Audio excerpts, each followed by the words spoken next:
हाँ भाई, तो लास्ट क्लास में हमने इस क्वेश्चन तक सॉल्व किया था जिसमें हमें टॉप मोस्ट पॉइंट का एक्सेलरेशन निकालना था, वेलोसिटी तो निकालते ही थे, एक्सेलरेशन निकालना था।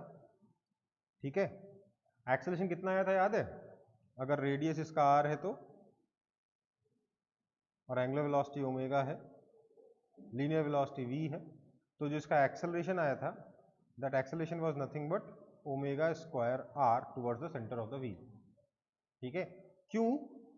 सिंपल सा बात है, हमने जो की पॉइंट्स पढ़े हैं अभी तक काइनेमेटिक्स ऑफ जनरल मोशन में, उसमें हमने की पॉइंट्स ये पढ़े हैं कि angular velocity of a with respect to b is equal to angular velocity of b with respect to c is equal to angular velocity of c with respect to a। और किसी भी combination के लिए कोई भी दो particles अगर आप एक्सिस के परपेंडिकुलर प्लेन में ले लेते हो तो उनके बीच में रिलेटिव एंगुलर वेलोसिटी, उनके बीच की रिलेटिव एंगुलर वेलोसिटी सेम रहती है, that is equal to angular velocity of this wheel. ठीक है, उसके बाद हमें जब इस पॉइंट का एक्सेलरेशन निकालना था, पॉइंट ए का एक्सेलरेशन निकालना था, तो हम इस पॉइंट सेंटर वाला पॉइंट लेट से ओ, इस ओ के रेफरेंस में चले गए थे, बोले थे कि क्योंकि ये ओ कांस्टेंट वेलोसिटी से मूव कर रहा है इसलिए acceleration of A is equal to acceleration of A with respect to O, that is equal to simply omega square R towards O. ये हम लोग लास्ट क्लास में लास्ट क्वेश्चन में देखे थे, है ना? कोई दिक्कत थी इसमें? नहीं। हम लोगों ने किसी पॉइंट की वेलोसिटी निकालना सीख लिया था, हम लोगों ने किसी पॉइंट का एक्सेलरेशन निकालना सीख लिया था in case of combined translation and rotation. अब चर्चा करते हैं आगे रोलिंग की। अब रोलिंग क्या होता है? Rolling is nothing but a special case of combined translation and rotation. Combined translation और रोटेशन का एक स्पेशल केस है ऑफ रिजिड बॉडी। कौन से ऑब्जेक्ट के कंबाइंड ट्रांसलेशन एंड रोटेशन को हम रोलिंग कह सकते हैं? Of rigid body with circular cross section. सबसे पहली चीज तो ये है कि रिजिड बॉडी जो है वो सर्कुलर क्रॉस सेक्शन की होनी चाहिए। ठीक है, and it should be moving on some surface, एक सरफेस के ऊपर ये मूव करना चाहिए। ध्यान दीजिए, कंबाइंड ट्रांसलेशन एंड रोटेशन कुछ भी हो सकता है। एक लट्टू का मोशन कंबाइंड ट्रांसलेशन और रोटेशन है। लट्टू जानते हो सब लोग, टॉप, जब वो घूमते घूमते मूव करता यस है, सर। वो कंबाइंड ट्रांसलेशन एंड रोटेशन है। फिजेट स्पिनर देखियो कि नहीं देखियो, खेले ही होगे उससे कभी ना कभी। Yes sir. उस फिजेट स्पिनर को अपने हाथ में पकड़ के अगर सिर्फ घुमा रहे हो तो क्या है? प्योर रोटेशन है। लेकिन अगर उसका हाथ अपना हाथ उसको घुमाते वक्त साथ साथ हाथ को मूव करा रहे हो तो क्या हो जाएगा? कंबाइंड ट्रांसलेशन एंड रोटेशन हो जाएगा। समझ में आई बात? है ना? बट रोलिंग उसका एक स्पेशल केस है, जो पहिए का जो मोशन है ना वो रोलिंग होता है, जिसमें जो पहिया है एक सरफेस के ऊपर मूव कर रहा है। पहिया एक सरफेस के ऊपर मूव कर रहा है, ठीक है, और क्रॉस सेक्शन होना जरूरी है, क्रॉस सेक्शन सर्कुलर होना जरूरी है। ठीक है, तब हम रोलिंग कहते हैं। इसका मोशन कैसा दिखेगा? कुछ ऐसा। जरा गौर से देखिएगा, जो पहिए का मोशन आप यूजुअली देखने के आदी हो उससे ये मोशन थोड़ा सा डिफरेंट है शायद। ध्यान से देखिएगा, बार बार रिपीट कर रहा हूं।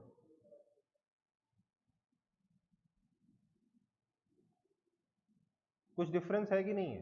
क्या एग्जैक्टली वैसा ही है?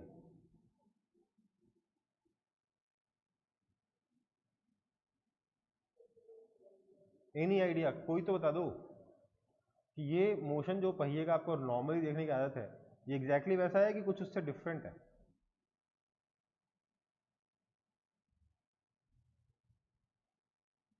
बार बार रिपीट कर रहा हूं ताकि आपकी नजर पड़ सके।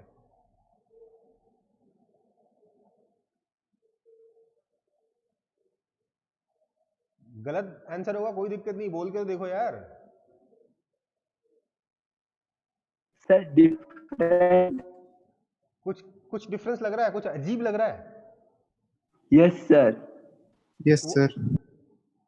कुछ अजीब लग रहा है। क्या अजीब है? शायद ये फिगर आउट नहीं कर पा रहे हो, पर अभी एक क्वेश्चन पूछूंगा तो फिगर आउट कर लोगे। कहीं ऐसा तो नहीं कि ये भैया बहुत जोर जोर से घूम रहा है और चल धीरे रहा है? हाँ सर।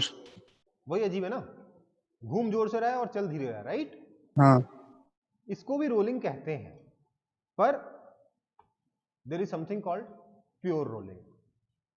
जो रियल लाइफ में आप ज्यादातर टाइम देखते हो वो क्या होती है? प्योर रोलिंग होती है। जो पहिए का जो नॉर्मली आप मोशन देखते हो रियल लाइफ में, वो प्योर रोलिंग होती है। प्योर रोलिंग क्या होती है? During pure rolling there is no relative motion between the rolling body and surface of contact at point of contact. मतलब कि देखिए, इस रोलिंग बॉडी का बॉटम मोस्ट पॉइंट ही सरफेस के साथ कॉन्टैक्ट में, हाँ या ना? हाँ या ना? बोलो तो सही। Yes sir. इस पहिए का सिर्फ बॉटम मोस्ट पॉइंट ही ग्राउंड के साथ कांटेक्ट में है, और कह रहे हैं कि इस इंस्टेंट पे there should be no relative motion between the rolling body and surface of contact. मतलब इस पहिए का बॉटम मोस्ट पॉइंट और ये ग्राउंड के बीच में कोई रिलेटिव मोशन नहीं होना चाहिए, मतलब कि कोई स्लिपिंग नहीं होनी चाहिए, नो स्लिपिंग। सीधी भाषा में प्योर रोलिंग को क्या बोल सकते हैं? रोलिंग विदाउट स्लिपिंग भी बोल सकते हैं। क्या बोल सकते हैं? Rolling without slipping. ये आपको देखकर थोड़ा जेन्युइन लगेगा इसका मोशन। ये ठीक लग रहा है? Yes yes sir. सर। ये ठीक लग रहा है ना? पिछले वाला गड़बड़ था, देखो ये वाला गड़बड़ था, ठीक है ना? गड़बड़ वापस देख लो, ये वाला गड़बड़ है, बहुत तेज घूम रहा है और धीरे चल रहा है, राइट? Yes sir. लेकिन ये वाला, ये ठीक लग रहा है, राइट? जिस स्पीड जैसे घूम रहा है वैसे ही चल रहा है ना? ये प्योर रोलिंग है। इसमें क्या हो रहा है, ये बॉटम मोस्ट पॉइंट जो है ना, जो ग्राउंड के साथ कांटेक्ट में है, इसके पास कोई वेलोसिटी नहीं है with respect to ground. There is no relative motion between rolling body and surface of contact. कहां पर?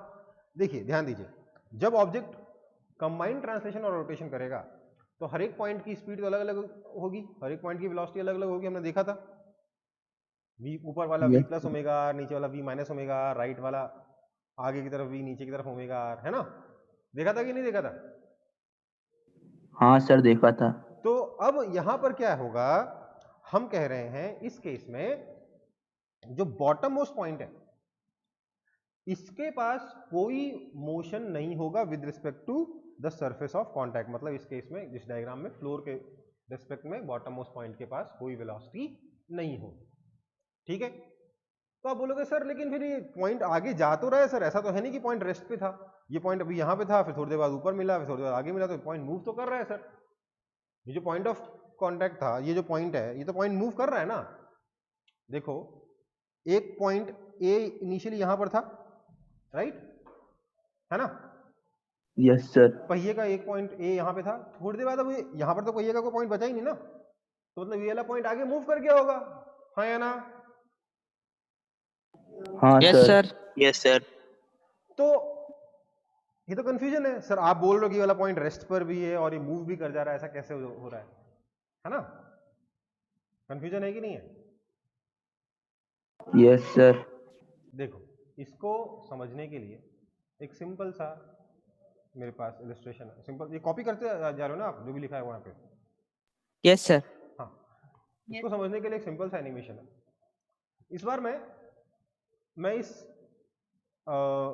स्क्वायर ऑब्जेक्ट को या रेक्टेंगुलर ऑब्जेक्ट, जो भी स्क्वायर शेप का ऑब्जेक्ट है, इसको मैं रोल कराऊंगा। आप बोलोगे सर रोल तो सिर्फ सर्कुलर क्रॉस सेक्शन का होता है, बिल्कुल सही बात है, सिर्फ सर्कुलर क्रॉस सेक्शन का ऑब्जेक्ट ही रोल करता है।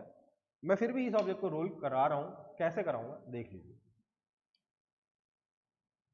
रोल हो रहा है? Yes sir.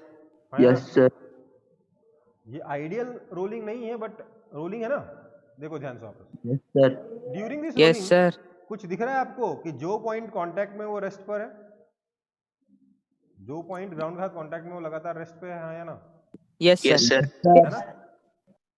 जैसे यहां देख लो, यहां पे ज्यादा डिटेल में दिखेगा। ये देखो, ये वाला पॉइंट रेस्ट पे था, है ना? Yes sir. अब आगे के मोशन के लिए क्या होगा, ये वाला पॉइंट कांटेक्ट में नहीं रहेगा, अब ये वाला पॉइंट कांटेक्ट पॉइंट हो जाएगा, है ना? हाँ है ना? Yes, sir. तो अब ये वाला पॉइंट रेस्ट पे रहेगा, रहा रेस्ट पे, राइट? Yes, sir. ये वाला पॉइंट कांटेक्ट तोड़ देगा और ये वाला पॉइंट रेस्ट पे आ जाएगा, हुआ? देन अगेन ये वाला पॉइंट रेस्ट पे आ जाएगा, ये वाला पॉइंट कांटेक्ट तोड़ देगा, है ना? समझ में आई बात? Yes, sir. तो मतलब क्या है, जो पॉइंट कांटेक्ट में है वो उस मोमेंट के लिए रेस्ट पे है, परमानेंट रेस्ट पे नहीं है। जो भी पॉइंट फ्लोर के साथ कांटेक्ट में है या दूसरे सरफेस के साथ कांटेक्ट में है, वो सरफेस के रेस्पेक्ट में उस पर्टिकुलर मोमेंट पे रेस्ट पे है, परमानेंट रेस्ट पे नहीं है। उस मोमेंट पे उसकी वेलोसिटी जीरो है, बाद में उसकी वेलोसिटी चेंज हो सकती है। यहाँ पे हुई ना कि नहीं हुई? इस केस में हुई कि नहीं हुई वेलोसिटी चेंज बाद में? Yes, sir. वही हाल यहां पर भी था। अच्छा, ऐसे जाना पड़ेगा। वही हाल यहां पे भी था। ये जो पॉइंट ए है अभी रेस्ट पर है, पर थोड़ी देर बाद ये पॉइंट ऊपर उठ गया, अब ये पॉइंट ए मूव करने लग गया। अब कोई और पॉइंट कांटेक्ट में है, जैसे इस मोमेंट पे आके ये वाला पॉइंट कांटेक्ट में, इस पॉइंट को मैं बी बोल देता हूं। अब इस मोमेंट पे पॉइंट बी रेस्ट पर है, ए पॉइंट हो सकता है उस वक्त यहां हो, घूम कर यहां पहुंच गया और ये रेस्ट पर नहीं है। समझ में आई बात? Yes, sir. तो प्योर रोलिंग के लिए एक और टर्म क्या यूज कर सकते हैं? Rolling without slipping.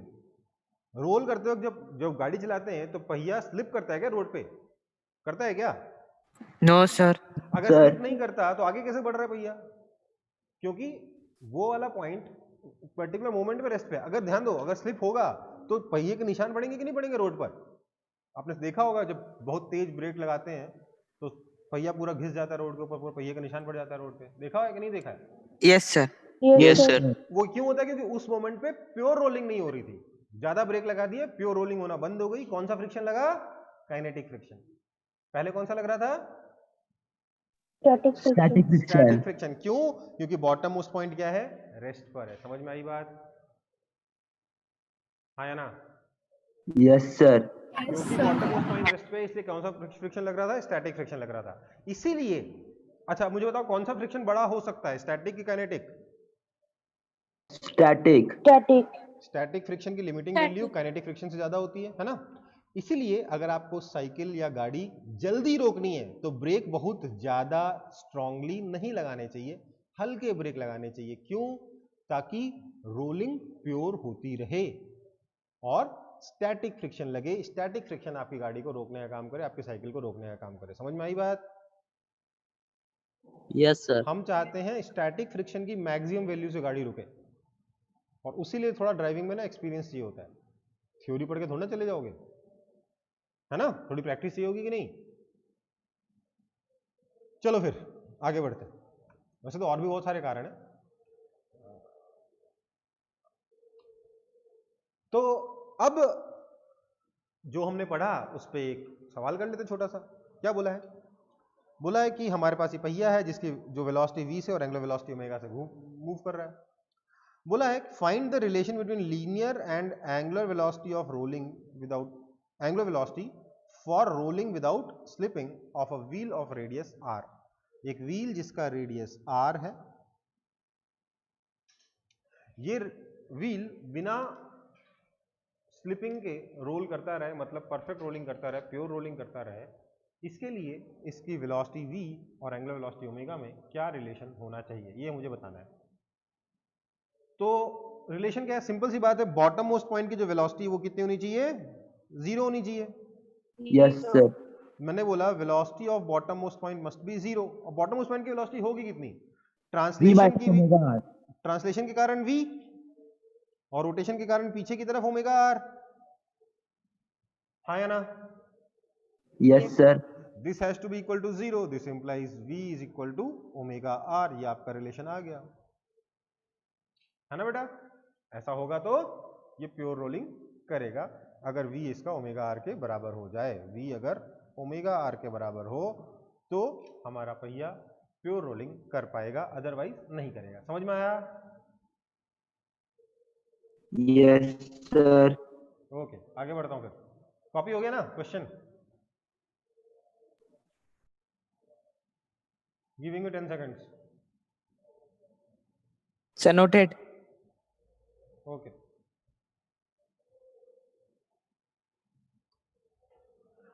अगला सवाल, find the angular velocity of sphere of radius R, ये स्फीयर है, बॉल है, जो बोल लो, if there is no slipping between sphere moving with v1 and plank moving with v2। देखो क्या हो रहा है, स्फीयर जो है ये v1 वेलोसिटी से मूव कर रहा है और ये नीचे जो प्लैंक है ये v2 वेलोसिटी से मूव कर रहा है।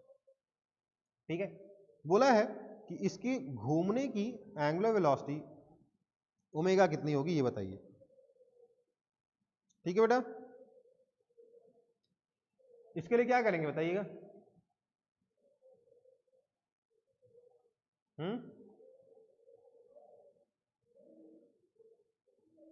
इस बॉल का जो बॉटम मोस्ट पॉइंट है,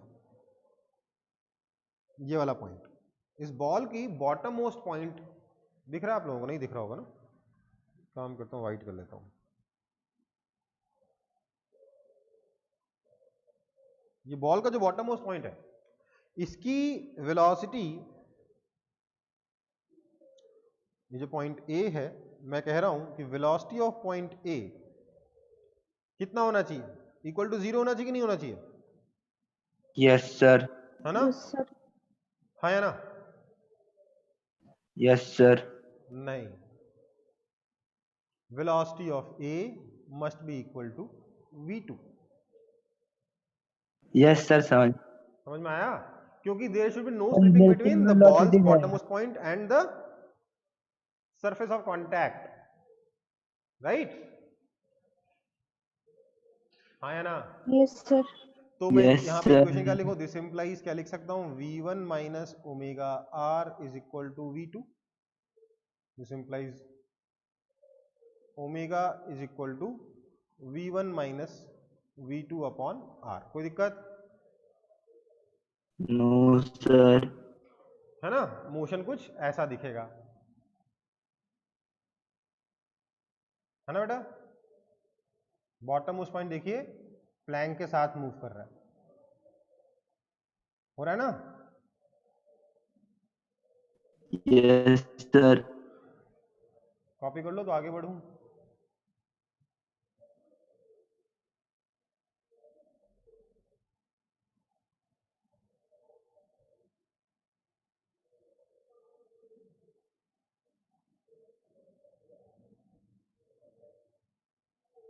copied. Yes, sir. Giving you 5 more seconds। Noted. इस केस को सॉल्व करिए तो, find the angular velocity of ball of radius R if there is no slipping between the ball and the planks.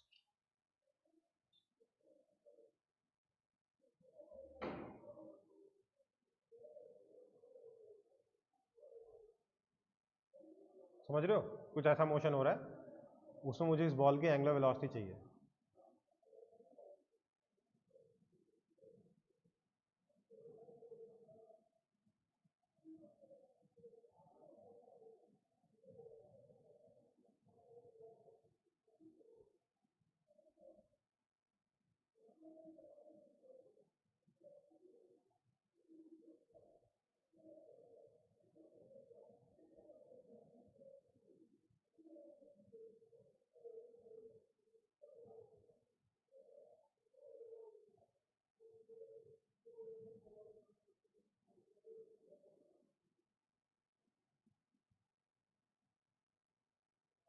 Solve हो गया?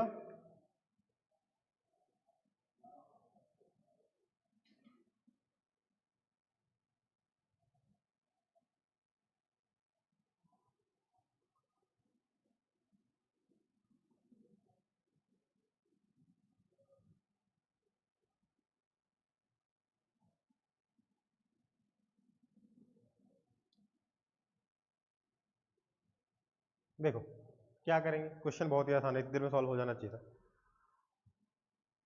मान लेते हैं ball की जो लीनियर वेलोसिटी है ये v है और जो एंगुलर वेलोसिटी है वो ओमेगा है। तो मैं क्या कह सकता हूं, टॉप मोस्ट पॉइंट की वेलोसिटी, अच्छा ऊपर वाले पॉइंट को मैंने बोल दिया a, बॉटम मोस्ट पॉइंट को मैंने बोल दिया बी। तो मैं क्या बोल सकता हूं कि velocity of A is equal to कितना होना चाहिए, बताइए तो जरा। V1. v2 होगा ना, V2. और वेलोसिटी ऑफ Yes, बी कितना sir. होना चाहिए, v1 होना चाहिए। V1. समझ में आया? आया ना? समझ में आया कि नहीं? Yes, Yes, sir. पर वेलोसिटी ऑफ ए है कितना? क्या इसको मैं v प्लस ओमेगा आर बोल सकता हूं? Yes, sir. क्या मैं Sir. ये भी बोल सकता हूँ velocity of B is equal to v minus omega r? बोल सकता हूँ कि नहीं? Yes, sir. है ना? तो अब मैंने क्या बोला, तो देयर फॉर मेरे पास आ गया v2 is equal to v plus omega r and v1 is equal to v plus omega are. है ना बेटा? मुझे निकालना क्या था, ओमेगा निकालना था, v नहीं निकालना था। तो मैंने क्या किया, दोनों को सब्ट्रैक्ट कर दिया। अच्छा, v माइनस ओमेगा आर है, ओके। मैंने सब्ट्रैक्ट कर दिया, 1 में से 2 को सब्ट्रैक्ट कर दिया, तो क्या बचा, v2 minus v1 is equal to 2 omega are. This implies omega is equal to v2 minus v1 by 2r। Easy या डिफिकल्ट? easy. Easy, sir. अच्छा, अगर मैं यहां पर मेरा मन कर रहा है मैं 1 और 2 को ऐड करके देखूं, अगर मैंने 1 और 2 को ऐड किया तो मुझे क्या मिल जाएगा, v1 plus v2 is equal to 2v मिलेगा, हाँ या ना? Yes, sir. है ना? कोई दिक्कत? देयरफॉर एक और नोट करने लायक बात है, इफ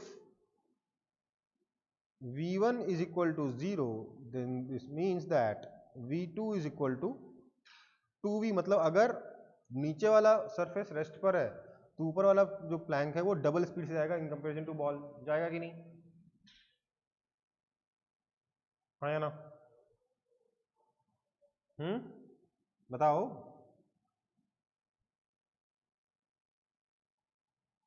अगर प्योर रोलिंग हो रही है और नीचे वाला सरफेस रेस्ट पर है तो ऊपर वाला सरफेस डबल स्पीड से जाएगा इन कंपैरिजन टू बॉल।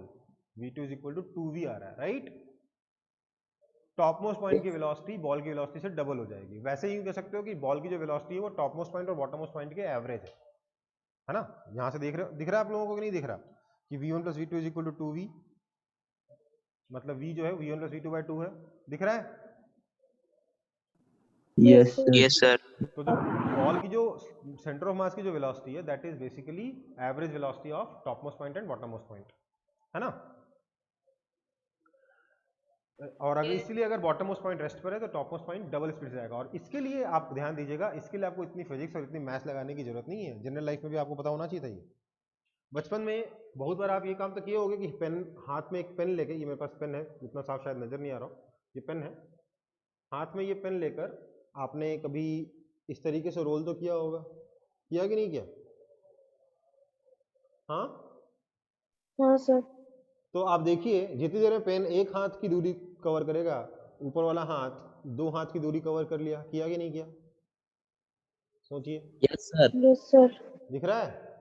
जितनी देर में ऊपर वाला हाथ, पेन ने एक हाथ की दूरी कवर की, ऊपर वाले हाथ ने 2 हाथ की दूरी कवर कर ली, मतलब वो टॉप मोस्ट पॉइंट जो है वो डबल स्पीड से मूव करता है इन कंपैरिजन टू कौन सा point, in comparison to centre of mass. अगर बॉटम मोस्ट पॉइंट रेस्ट पर, अगर फ्लोर रेस्ट पर है तो top most point double speed से जाएगा in comparison to the ball. ठीक है बेटा, कोई दिक्कत? आगे बढ़ रहा हूं।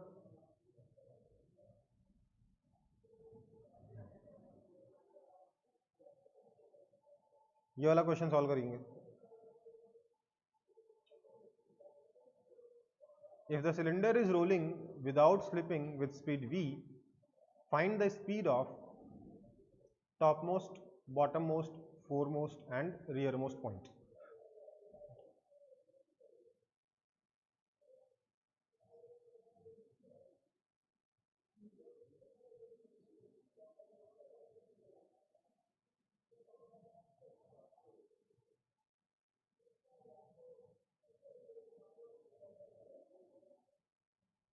सिलेंडर कुछ ऐसे रोल करते हुए जा रहा है, बोला कि सिलेंडर के रोल करने की स्पीड v है, तो बताइए टॉप मोस्ट पॉइंट कितनी स्पीड से मूव कर रहा है, बॉटम मोस्ट पॉइंट कितनी स्पीड से मूव कर रहा है, फोर मोस्ट पॉइंट कितनी स्पीड से मूव कर रहा है और रियर मोस्ट पॉइंट कितनी स्पीड से मूव कर रहा है, सबकी स्पीड आपको बतानी है।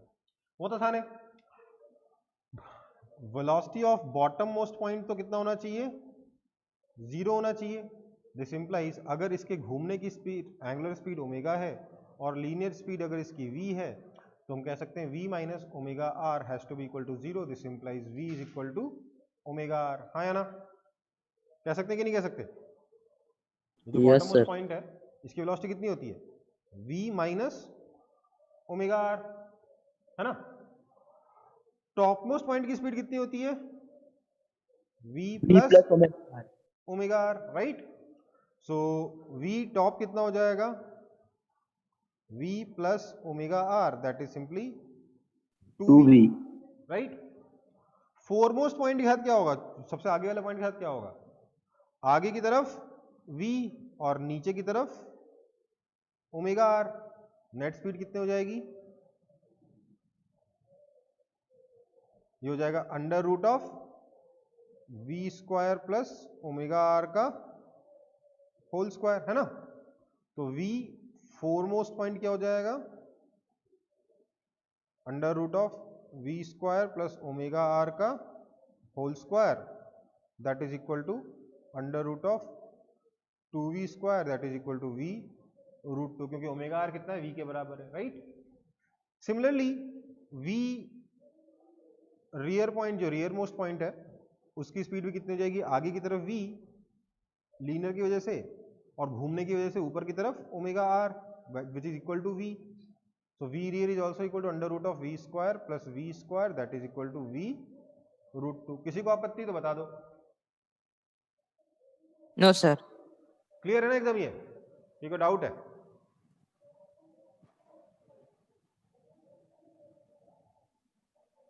ये हम ऑलरेडी कर चुके थे लास्ट क्लास में, बस उसमें हमारा v is equal to omega R नहीं था। अब क्योंकि प्योर रोलिंग है, हमने बोल दिया v is equal to omega R और काम खत्म।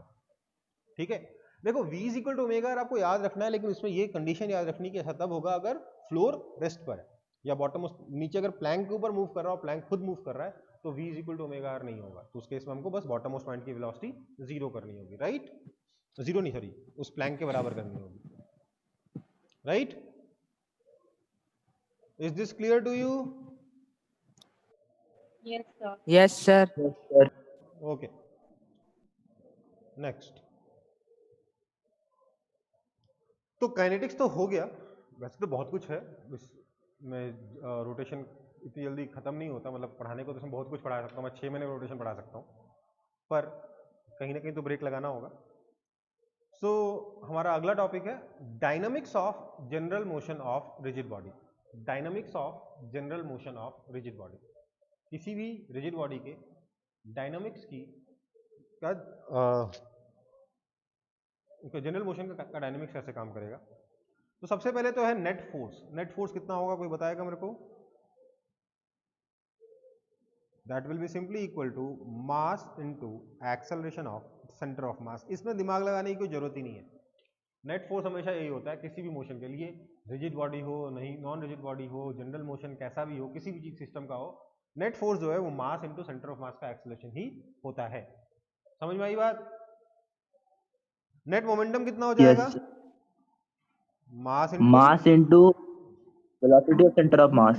Mass into velocity of centre of mass. इसमें दिमाग लगाने वाली कोई बात है ही नहीं। ग्रेविटेशनल पोटेंशियल एनर्जी अगर हमारा स्मॉल जी यूनिफॉर्म है तो mgh होता है, बस हाइट ऑफ यहाँ पे सेंटर ऑफ मास यूज कर लोगे, ठीक है। जब ऑलरेडी सेंटर ऑफ मास में पढ़ चुके हैं तीनों चीजें, है ना। काइनेटिक एनर्जी का फॉर्मूला होता है, ध्यान दीजिएगा, काइनेटिक एनर्जी का फॉर्मूला होता है kinetic energy of centre of mass plus kinetic energy with respect to centre of mass. ये किसी भी सिस्टम के लिए होता है। This is general for any kind of motion of any body. किसी भी बॉडी का कोई भी मोशन होगा तो काइनेटिक एनर्जी जो है वो kinetic energy of centre of mass plus kinetic energy with respect to centre of mass से मिल जाएगा। ठीक है बेटा। पर फॉर कंबाइंड, अच्छा अब इसमें एक चीज और है, kinetic energy of centre of mass से हमको हमारा मीनिंग क्या है? इसका सिंपल मीनिंग है half into total mass into velocity of centre of mass का स्क्वायर। समझ में आई बात? मान लेना है कि सारा का सारा मास जो है सेंटर ऑफ मास पे रखा हुआ है, उस और सेंटर ऑफ मास की वेलोसिटी से मूव कर रहा है, उस केस में जो काइनेटिक एनर्जी है that is called kinetic energy of centre of mass.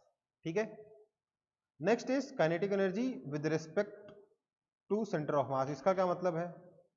इसका मतलब ये है कि half M V I vector minus V C M vector का मैग्नीट्यूड का स्क्वायर। समझ में आई बात? का समेशन, हर एक पार्टिकल का वेलोसिटी निकाली with respect to centre of mass, है ना, और हर एक पार्टिकल का काइनेटिक एनर्जी निकाली उस वेलोसिटी को यूज करते हुए। तो summation half M I V I C M square. समझ में आई बात? क्या ये basically summation half M I I H particle का mass into I H particle की velocity with respect to centre of mass का स्क्वायर। इन सबको जोड़ दोगे सारे पार्टिकल्स के लिए तो आपको kinetic energy with respect to centre of mass मिल जाएगा। समझ में आई बात? हाँ या ना? Yes, sir. Now, for combined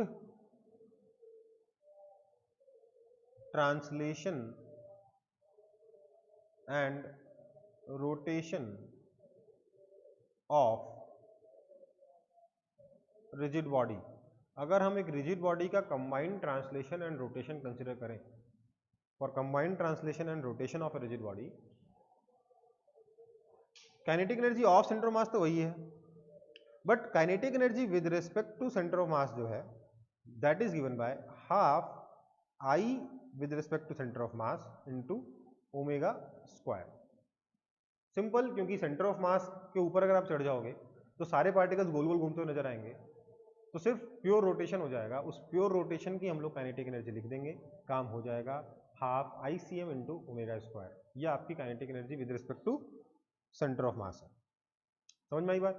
इसलिए हम काइनेटिक एनर्जी को लिख सकते हैं, kinetic energy of centre of mass is nothing but half M V C M square plus half I C M into omega square.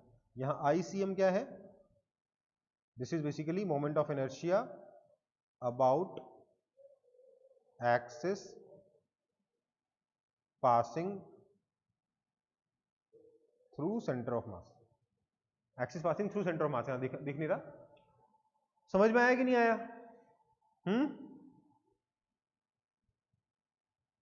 एक एग्जांपल एक और अच्छे से समझ में आ जाएगा, लेकिन फिर भी एक चीज और बता देता हूं।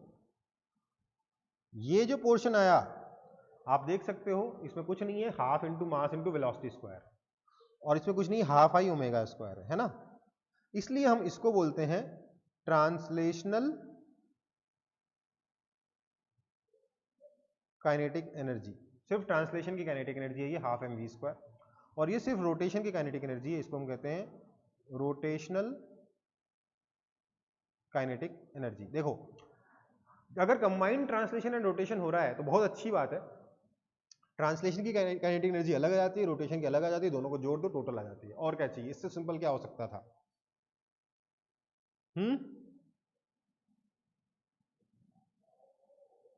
एक बार इसको कॉपी कर लेंगे, फिर हम इसका एक एप्लीकेशन देखेंगे, आपको समझ में आ जाएगा। थ्योरी ज़्यादा डिफिकल्ट है, एप्लीकेशन आसान है।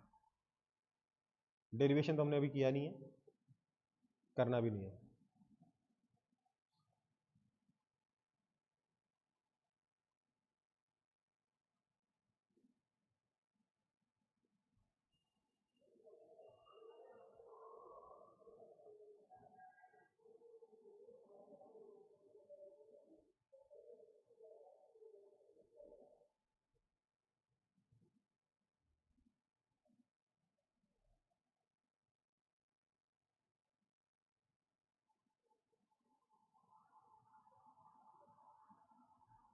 कॉपी हुआ? Yes, sir. पक्का? Yes, sir. ठीक है भाई, आगे बढ़ रहा हूं फिर। कोई डाउट हो तो बता दो।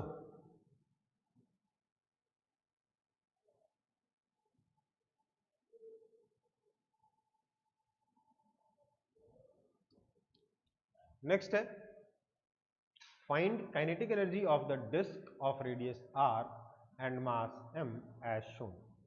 आपको डिस्क दे रखा है, इसका रेडियस r है और मास m है, ये बोल दिया गया। अच्छा, और ये लीनियर वेलोसिटी v से जा रहा है, ये मेंशन नहीं किया गया है। कुछ इस तरीके का मोशन हो रहा है, ठीक है ना? समझ में आई बात? बोला है कि इस डिस्क का जिसका रेडियस r है, मास m है, इसकी काइनेटिक एनर्जी कितनी होगी? तो हम क्या बोलेंगे, सेंटर ऑफ मास तो यहीं पर है ना? सेंटर ऑफ मास मूव कर रहा है वेलोसिटी v से। जो हम बोल रहे हैं डिस्क की वेलोसिटी v है, तो हम किसकी वेलोसिटी के बारे में बात कर रहे हैं? हम सेंटर ऑफ मास के बारे में बात कर रहे हैं, ठीक है? तो सेंटर ऑफ मास की वेलोसिटी v है, और सेंटर ऑफ मास के रिस्पेक्ट में ये एंगुलर वेलोसिटी ओमेगा नॉट से घूम रहा है। तो हम लिखेंगे kinetic energy is equal to kinetic energy of translation plus kinetic energy of rotation, ठीक है? दैट इज इक्वल टू, अब काइनेटिक एनर्जी ऑफ ट्रांसलेशन कितना होगा? ये this will be equal to half m into velocity centre of mass v square, plus kinetic energy of rotation हो जाएगा half ICM, मतलब centre of mass से pass होने वाली एक्सिस, ये जो एक्सिस बना रखी है इसी एक्सिस के बारे में बात कर रहा हूँ, वो वाली एक्सिस के बाद moment of inertia, into omega naught दे रखा है, तो ओमेगा नॉट का square, that is equal to half m v square plus half, इसका moment of inertia I about this axis कितना हो जाएगा, क्योंकि डिस्क है इसलिए mr square by 2 into omega naught square. ये आपका आंसर है। This is your translation kinetic energy and this is your rotational kinetic energy. समझ में आया कि नहीं? Yes, Yes, sir. sir. पक्का? Yes, sir. ओके, आगे बढ़ूं?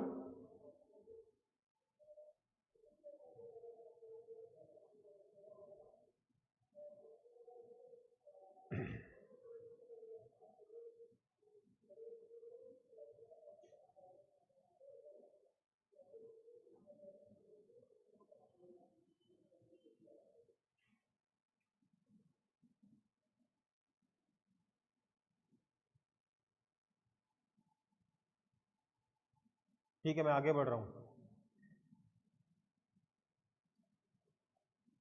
भाई तो पहिया आगे बढ़ गया, अभी बाकी है dynamics of general motion, continue हो रहा है अभी, ठीक है? अब जनरल मोशन में एंगुलर मोमेंटम कैसे लिखेंगे? तो सीधी सी बात है, एंगुलर मोमेंटम का भी वही फॉर्मूला है जो काइनेटिक एनर्जी का है। यहां पर थोड़ा ध्यान रखने वाली बात होती है बेटा, ये हो जाता है angular momentum of centre of mass plus angular momentum with respect to centre of mass.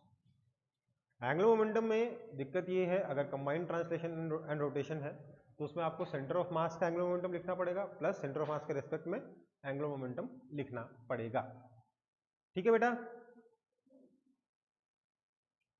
Yes, sir. That is equal to, अब अगर मैं angular momentum of centre of mass लिखना चाहूं तो उसका क्या मतलब है? इसका मतलब है R C M vector cross P vector, R cross P होता है ना एंगुलर मोमेंटम। Yes, sir. अब यहां पे पी सी एम लिखने की जरूरत है क्या? मोमेंटम तो सेंटर ऑफ मास से ही आता है, कि पी सी एम का कोई मतलब है नहीं। तो R C M vector cross P vector plus angular momentum with respect to centre of mass is I C M omega vector. समझ में आया?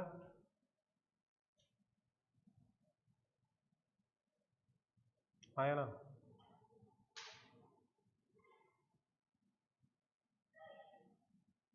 Yes, sir. पक्का? ओके, नेक्स्ट है फिर टॉर्क कितना होगा, ध्यान रखिएगा इसको, ये थोड़ा सा मेहनत हो गया ना यहाँ पे, मेहनत हो गया ना। Yes, sir. तो टॉर्क क्या आ जाएगा, टॉर्क हो जाएगा D D T of L vector, that is equal to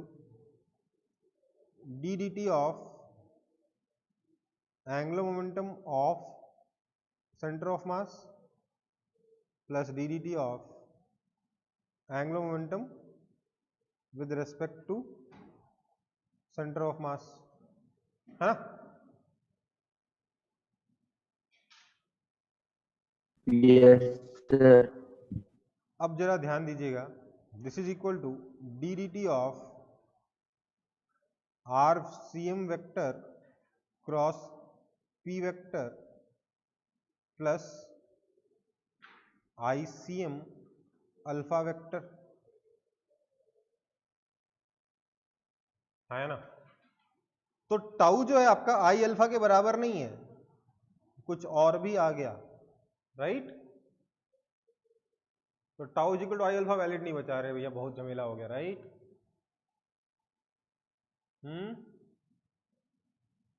दिक्कत हो गई ना, हाँ या ना, दिक्कत हुई कि नहीं हुई।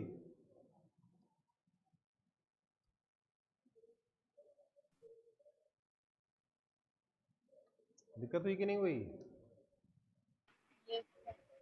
मेरे को तो लग रहा है परेशानी हो जाएगी और होगी भी, इसीलिए we have got a solution.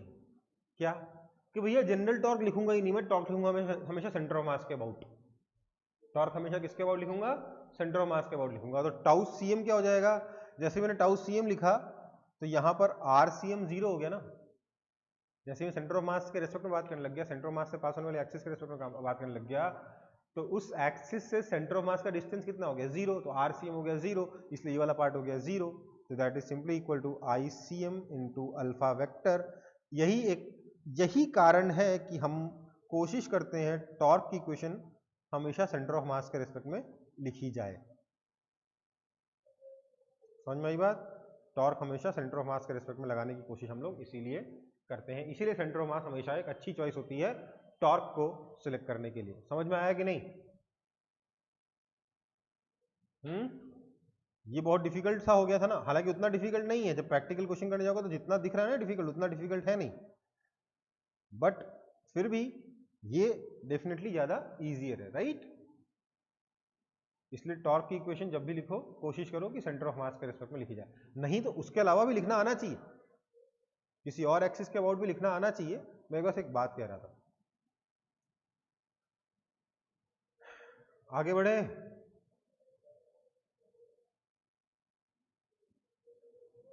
देखो मैंने यहाँ पे डायनामिक्स में आपको टोटल 7 इक्वेशंस दिखाई हैं, जिनमें से 3 तो अपन को पहले से आती थी। कौन कौन सी, ये 3 तो अपन को पहले से आती थी, है ना। Kinetic energy is equal to kinetic energy of centre of mass plus kinetic energy with respect to centre of mass, भी मैंने आपको पहले एक बार बताया है, मेंशन किया, हालांकि इसको कभी यूज हमने नहीं किया।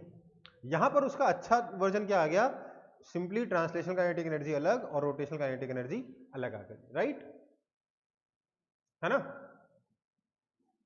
लेकिन ये जो 3 इक्वेशन इसके बाद आई हैं, ये आपको थोड़ा सा ध्यान रखना होगा, कुछ खास डिफिकल्ट इक्वेशंस नहीं है। एंगुलर मोमेंटम जो है that is basically angular momentum of centre of mass plus angular momentum with respect to centre of mass.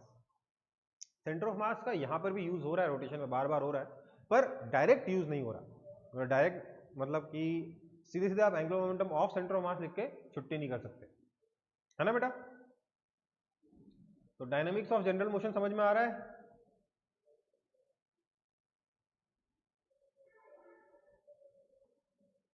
Okay, अब एक question, a sphere of radius r and mass m is rolling without slipping on a rigid surface with velocity v. Find its translational kinetic energy, rotational kinetic energy, total kinetic energy and angular momentum about point of contact. ठीक है, देखो भाई क्या है, हमारे पास एक sphere है, ये क्या है, स्फीयर। अब स्फीयर लिखा है, बताया नहीं कौन सा है, हॉलो की सॉलिड, क्या मानोगे? Solid. Solid. इसका मास दे रखा है m, रेडियस दे रखा है r, तो रेडियस हो गया आपका r। Is rolling without slipping on a rigid surface, rigid surface के ऊपर ये रोल कर रहा है, वो भी without slipping, with velocity v, मतलब इसकी वेलोसिटी है v, एंगुलर वेलोसिटी मान लेते हैं ओमेगा है, तो क्योंकि रिजिड सरफेस से मूव नहीं कर रहा इसलिए हम सिंपली बोल सकते हैं कि v is equal to omega r होगा, this implies omega is equal to v by r आ जाएगा। क्योंकि ये स्फीयर है, इसका moment of inertia about centre of mass कितना हो जाएगा, बताओ फटाफट। सेंटर ऑफ मास से पास होने वाली एक्सिस के अबाउट इस स्फीयर का मोमेंट ऑफ इनर्शिया कितना होगा? 2/5 mr square. 2/5 mr square. ठीक है, ओके। अब बोल रहा है बताओ ट्रांसलेशनल काइनेटिक एनर्जी कितनी है। सो फर्स्ट पार्ट का आंसर हो जाएगा translational kinetic energy is nothing but half m v square, है ना? Yes, sir. और फिर बोल रहा है रोटेशनल काइनेटिक एनर्जी बताओ, तो क्या हो जाएगा? Half ICM omega square that is equal to half ICM is 2/5 mr square into omega square is v square by r square, r square चला गया, that is equal to 1/5 mv square. समझ में आया? नजर आ रहा है कि नहीं आ रहा है? ये लास्ट वाला स्क्वायर नजर नहीं आ रहा होगा, ये 1/5 mv स्क्वायर है, यहाँ कर ले रहा हूँ, this is equal to 1/5 mv square. Okay,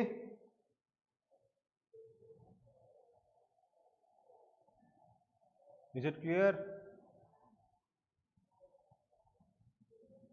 Yes, sir. अब बोला बताओ टोटल काइनेटिक एनर्जी कितनी होगी, तो कुछ नहीं है, हाफ mv स्क्वायर ट्रांसलेशन,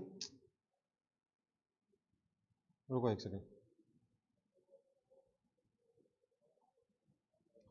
क्या होगा total kinetic energy? Translational kinetic energy plus rotational kinetic energy, that is half m v square plus 1/5 m v square that is equal to 3/10 m v square.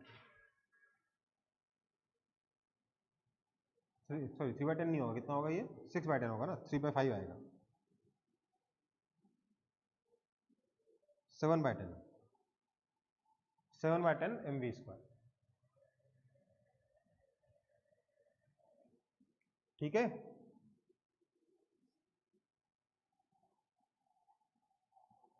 कोई दिक्कत? No, sir. Now let's move to the last part, that is angular momentum about point of contact। ये जो point of contact हमें दे रखा है, इस point of contact के about आपको angular momentum निकालना है। तो फोर्थ पार्ट के सॉल्यूशन में क्या होगा, एंगुलर, मान लेते हैं इस पॉइंट का नाम ए दे दिया, तो angular momentum about point A is equal to angular momentum of centre of mass with respect to A plus angular momentum with respect to centre of mass. हाँ या ना? कोई दिक्कत? बोल दो। Sir, angular momentum of center of mass होगा. हाँ, angular momentum of centre of mass plus angular momentum with respect to centre of mass. ठीक है, लेकिन किसके रिस्पेक्ट में? ऑफ सेंटर ऑफ मास किसके रिस्पेक्ट में? जिस पॉइंट के अबाउट पूछा गया उसी पॉइंट के अबाउट, राइट? तो सेंटर ऑफ मास का एंगुलर मोमेंटम कितना हो जाएगा? RCM that is R into mv। So R into mv is perpendicular, अच्छा कैपिटल mv। डायरेक्शन कैसा होगा? R क्रॉस mv का अंदर की तरफ आ रहा है।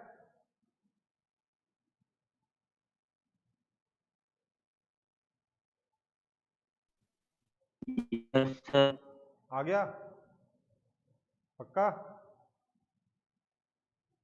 भाई सेंटर ऑफ मास पे पूरा का पूरा मास कंसंट्रेटेड मान लो, बेसिकली एक पॉइंट मास बन गया, तो R इंटू पॉइंट मास का momentum, R vector cross momentum vector, R ऊपर mv राइट में, क्रॉस प्रोडक्ट अंदर, है ना? दिख रहा है भाई? R ऊपर mv राइट में, क्रॉस प्रोडक्ट अंदर, दिख रहा है?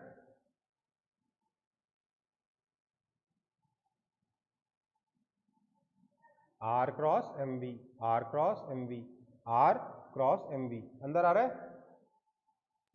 तो आर एम वी आ Yes. गया plus angular momentum with respect to centre of mass. Angular momentum centre of mass के रिस्पेक्ट में कितना होगा? तो angular momentum with respect to centre mass होगा moment of inertia with respect to centre of mass, that is, जो हम बाद में लिख लेंगे, इनटू ओमेगा सिंपली ना। ओमेगा का डायरेक्शन भी किधर है? क्लॉकवाइज ही है, मतलब अंदर की तरफ ही है। That is equal to R M V plus I C M is 2/5 mr square omega.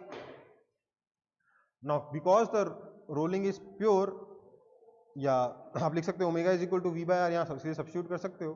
That is equal to R M V plus R omega is V, so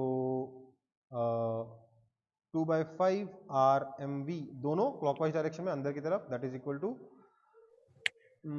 7/5 M V are.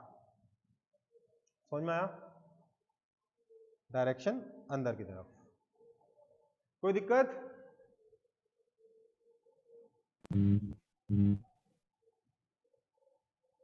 कोई दिक्कत? दिक्कत हो तो बता दो। निकालना समझ में आया? एंगुलर मोमेंटम कैसे निकालते हैं कंबाइंड ट्रांसलेशन एंड रोटेशन का? काइनेटिक एनर्जी कैसे निकालते हैं? समझ में आ गया?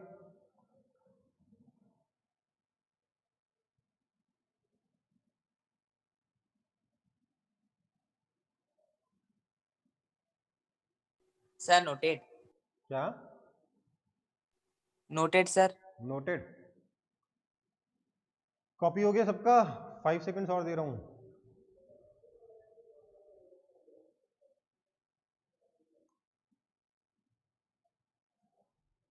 ये देखकर क्या याद आ रहा है?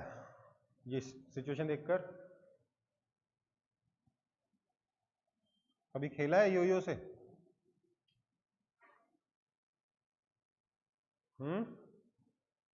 Yes, sir. याद आ रहा है योयो? क्या हो रहा है? इस डिस्क के चारों तरफ हमने रस्सी को लपेट रखा है, अच्छे से लपेटा हुआ है रस्सी को, और वही रस्सी आगे जाके ऊपर से यहाँ हमने बांध दी और इस डिस्क को हमने रिलीज कर दिया। तो क्या होगा? डिस्क सीधे गिर जाएगा या घूमते घूमते गिरेगा?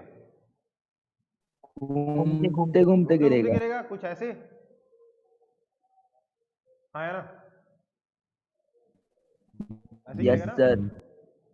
तो हमें बताना है कि इस डिस्क का इस सिचुएशन में एक्सेलरेशन कितना होगा। ठीक है, तो देखो क्वेश्चन वैसे ही सॉल्व होता है जैसे कि हम लोग नॉर्मल क्वेश्चंस को सॉल्व करते आए हैं सेंटर उस चैप्टर में, क्या नाम है उसका, न्यूटन लॉज ऑफ मोशन में। सारे फोर्सेस बनाइए, फ्री बॉडी डायग्राम बनाइए, फोर्स की इक्वेशन लिखिए। इसमें एक एक्स्ट्रा काम क्या करना पड़ता है? टॉर्क की इक्वेशन भी लिखनी पड़ती है।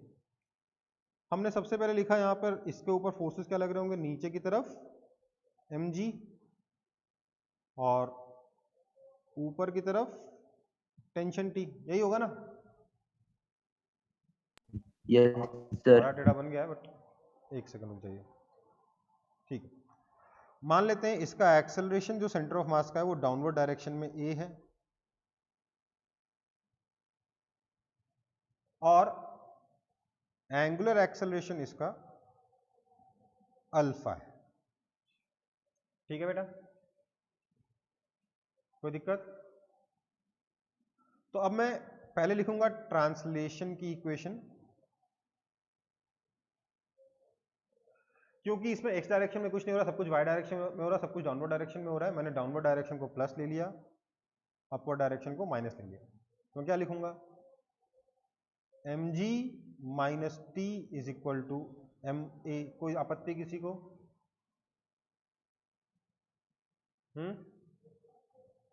No sir. अब हम लिखेंगे रोटेशन की equation.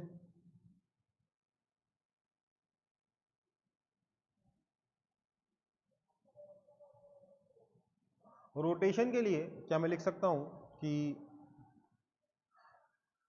Torque about centre of mass is equal to moment of inertia about centre of mass into alpha, लिख सकता हूं कि नहीं? ये सिर्फ सेंटर ऑफ मास के लिए ही लिख सकते हो और किसी के लिए नहीं लिख सकते, है ना बेटा? Yes sir. Okay, so we will have this implies torque about centre of mass कितना है भाई? तो sir torque about centre of mass, देखो mg का तो कोई टॉर्क लगेगा नहीं, है ना, सिर्फ और सिर्फ टेंशन टी का टॉर्क लगेगा। तो कितना होगा, r into T is equal to ICM, क्योंकि डिस्क है इसलिए M R square by 2।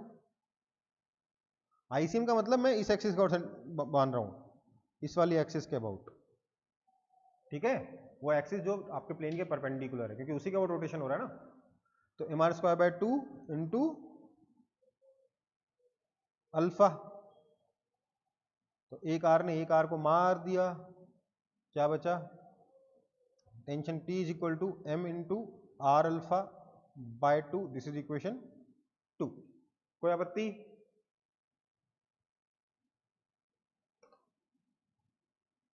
No sir. अच्छा, मुझे बताइए तो जरा अननोन्स कितने हैं,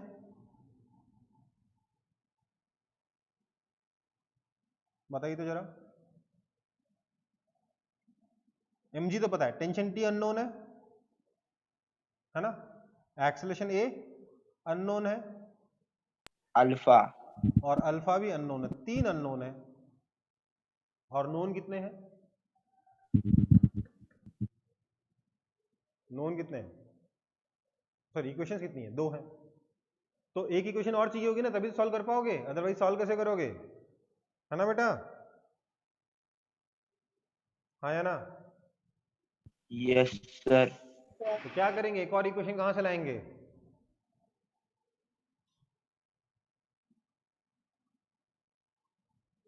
sir A equals to alpha. देखो एक और इक्वेशन आएगी कंस्ट्रेंट की, यहां सोचिए कंस्ट्रेंट कैसे लगेगा, जितना ये घूमेगा उतनी ही रस्सी छोड़ेगा, है ना, अगर ये थीटा एंगल से घूमता है तो रस्सी कितनी रिलीज होगी, इसके ऊपर से जो वाइंड रस्सी, उसमें से कितनी रस्सी छूट जाएगी, आर थीटा, है ना। यस तो No, अगर मान लेते हैं ये थीटा एंगल से घूमा और नीचे की तरफ डिस्प्लेसमेंट हो गया एस, तो क्या मैं ये कह सकता हूं कि जितनी रस्सी छोड़ेगा उतना ही नीचे आएगा, और रस्सी कितनी छोड़ेगा, आर थीटा। तो क्या मैं लिख सकता हूं S is equal to R theta, this implies V is equal to R omega, this implies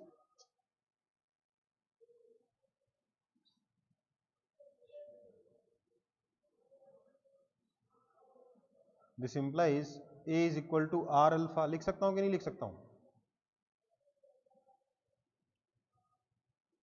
हाँ या ना।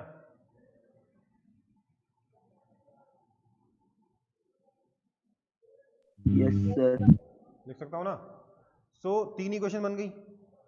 मैंने क्या किया, इस आर अल्फा की वैल्यू उठाकर सॉल्व करने के लिए क्या किया, आर अल्फा की वैल्यू उठा के यहाँ डाल दिया ए, तो मेरे पास बन गया T is equal to M A by 2, this is equation 4।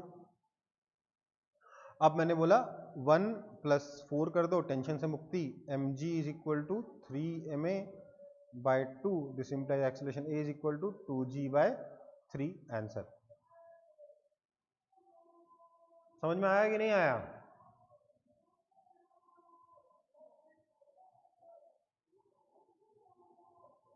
Sir for disc won't be 2 बेटा 2/5 एम आर स्क्वायर स्फेयर का होता है ना, सॉलिड स्फेयर का, डिस्क का एम आर स्क्वायर बाय 2 होता है।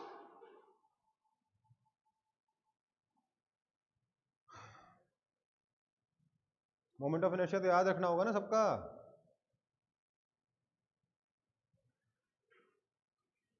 आगे बढ़े, यस सर। ये वाला क्वेश्चन देखेंगे,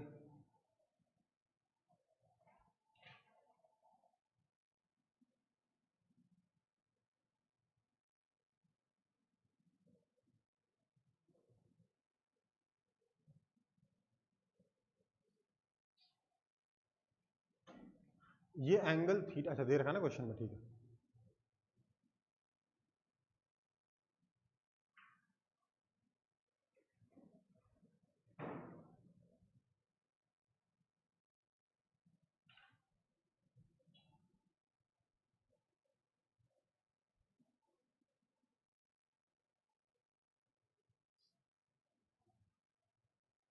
क्वेश्चन पढ़ लिया सबने एक बार? कॉपी भी कर लो, फिर सॉल्व करके बताऊंगा।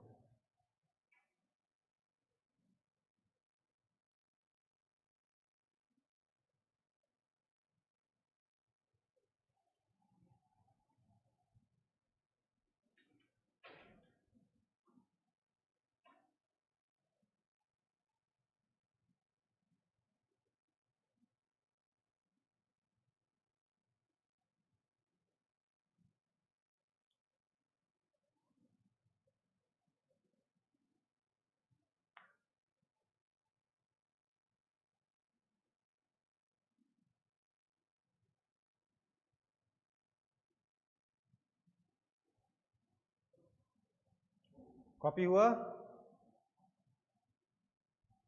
देखो क्या बोला है, a roller of mass capital M and radius capital R has moment of inertia I about its axis। ठीक है भैया, मास दे दिया, रेडियस दे दिया, मोमेंट ऑफ इनर्शिया दे दिया। It is set to roll down, देखिए रोलर का मतलब क्या, कोई भी चीज जो रोल करे जिसका क्रॉस सेक्शन एरिया सर्कुलर हो। It is set to roll down an incline of inclination theta as shown. ठीक है, इस इंक्लिनेशन के ऊपर ये घूमे गिरे रोल करेगा। We need to find acceleration of roller assuming sufficient friction. Sufficient friction का मतलब क्या है कि फ्रिक्शन इतना है कि इट विल एंश्योर कि प्योर रोलिंग हो रही है। सफिशिएंट फ्रिक्शन का मतलब है ensure pure rolling, enough friction to ensure pure rolling. Pure rolling ensure करने के लायक फ्रिक्शन है, मतलब स्लिपिंग नहीं होने देगा, इतना फ्रिक्शन है। Find coefficient of friction to avoid slipping. यही बताना है कि भैया तो कोएफिशिएंट ऑफ फ्रिक्शन कितना होगा, वो जो मैंने बोला ना सफिशिएंट फ्रिक्शन, वो कितना होना चाहिए मिनिमम कोएफिशिएंट ऑफ फ्रिक्शन जिससे कि ऐसा हो पाए। ठीक है, तो हमने मान लिया लेट से इसका मास m है, रेडियस r है, मोमेंट ऑफ इनर्शिया I है। ध्यान दीजिए इसमें डिस्क है कि नहीं, क्या कोई और शेप है, नहीं बताया गया, बस बोला गया कि रोलर है। अच्छी बात यह है कि मोमेंट ऑफ इनर्शिया I आपको दे दिया गया है। ठीक है, तो क्वेश्चन में जो लिखा होता है सॉल्व सब लिख लिया यहाँ पे। अब क्या करेंगे, फ्री बॉडी डायग्राम बनाएंगे, सारे फोर्सेस ड्रॉ करेंगे। तो मैंने क्या फोर्सेस ड्रॉ किए, देखिए मैंने बोला भैया एक तो mg नीचे लगेगा, वो मुझे पसंद है नहीं, मैं mg के कंपोनेंट्स कर देता हूँ। mg का एक कंपोनेंट मैंने कर दिया इंक्लाइन के अलोंग mg साइन थीटा आएगा, एक इंक्लाइन के नॉर्मल डायरेक्शन में कर दिया, ये आ गया आपका mg कॉस थीटा। ठीक है, और क्या फ्रिक्शन, और क्या फोर्स लगेगा, एक फोर्स ये होगा जो ये इंक्लाइन प्लेन इसके ऊपर इस डायरेक्शन में लगाएगा, नॉर्मल डायरेक्शन में नॉर्मल फोर्स, और दूसरा एक फ्रिक्शन फोर्स पीछे की तरफ अप्लाई करेगा, है ना बेटा? यही फोर्सेज होंगे कि कुछ और फोर्स भी होगा? ये फ्रिक्शन पीछे क्यों लग रहा है, आगे क्यों नहीं लग रहा?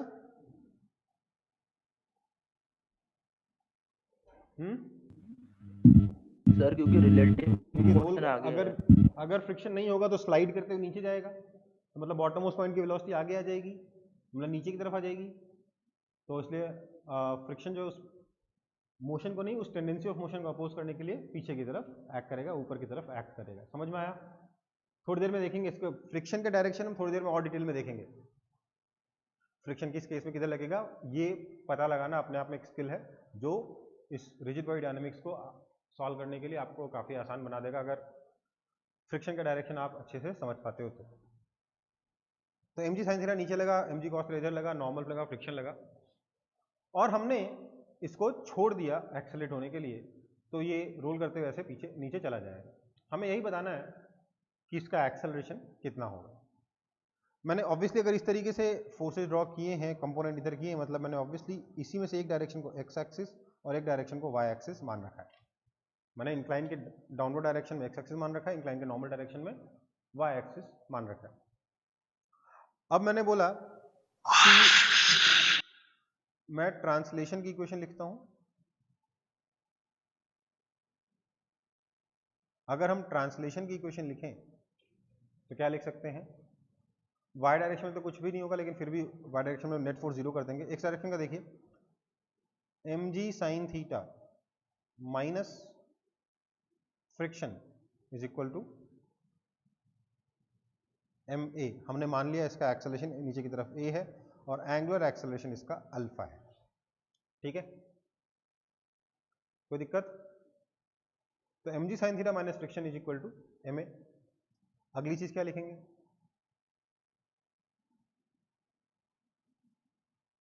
अगली चीज ये लिख सकते हैं, normal is equal to M G cos theta. हालांकि इसका कोई यूज नहीं होने वाला, ऐसे सिर्फ यूज होगा लास्ट में यूज होगा, अभी कोई यूज नहीं होने वाला, बट फिर भी लिखना जरूरी है। Normal is equal to M G cos theta. ये आ गया ट्रांसलेशन की दो इक्वेशन, एक्स डायरेक्शन की और वाई डायरेक्शन की। वाई डायरेक्शन में कोई मोशन नहीं हो रहा, इसलिए नेट फोर्स को मैंने बैलेंस कर दिया है। नेक्स्ट हम लिखेंगे रोटेशन की इक्वेशन। हम सेंटर ऑफ मास के रेस्पेक्ट में टॉर्क लिखेंगे। तो देखो mg का तो कोई टॉर्क आएगा नहीं, मतलब ना mg साइन थीटा का आएगा ना mg कॉस थीटा का आएगा। नॉर्मल फोर्स भी सेंटर से पास हो रहा है, इसलिए नॉर्मल फोर्स का भी कोई टॉर्क नहीं है। सिर्फ इकलौता फ्रिक्शन ही है जो कि टॉर्क अप्लाई कर रहा है। कोई मुझे बताएगा फ्रिक्शन का टॉर्क क्लॉकवाइज है कि एंटी क्लॉकवाइज है?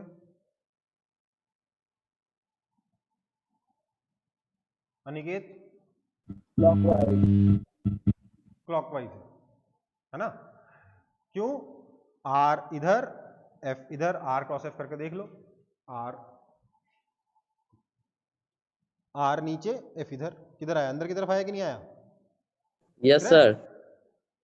दिख रहा है सबको? आर नीचे एफ इधर, आर से एफ की तरफ मोड़ोगे तो समझो अंदर की तरफ जाएगा, आर क्रॉस एफ अंदर की तरफ, है ना बेटा? सो रोटेशन जो है इसकी इक्वेशन हम लिखेंगे, torque is equal to R F that has to be equal to, क्योंकि ये क्लॉकवाइज डायरेक्शन में, अल्फा भी क्लॉकवाइज डायरेक्शन में, कोई दिक्कत ही नहीं है। मोमेंट ऑफ इनर्शिया आई दे ही रखा है सेंटर ऑफ मास से पास होने वाले एक्सिस के अबाउट, तो that is equal to I alpha. अगर सेंटर ऑफ मास के रेस्पेक्ट में लिख रहे हो तो सबसे अच्छी बात ये tau is equal to I alpha लिख सकते हो, इसलिए सेंटर ऑफ मास हमारा, सेंटर ऑफ मास से पास होने वाली एक्सिस हमारी फेवरेट एक्सिस होती है। This is equation 3। अननोन कितने देखिए तो जरा, नॉर्मल अननोन है, फ्रिक्शन अननोन है, अल्फा अननोन है, ए अननोन है, 4 अननोन है। और इक्वेशंस कितनी है? 3 है। सॉल्व होंगी? नहीं होंगी। क्या करना पड़ेगा? एक और इक्वेशन बनानी पड़ेगी। कौन सी इक्वेशन बनाएंगे? कंस्ट्रेंट की। तो कंस्ट्रेंट की इक्वेशन क्या कहती है भाई? सर कंस्ट्रेंट कहता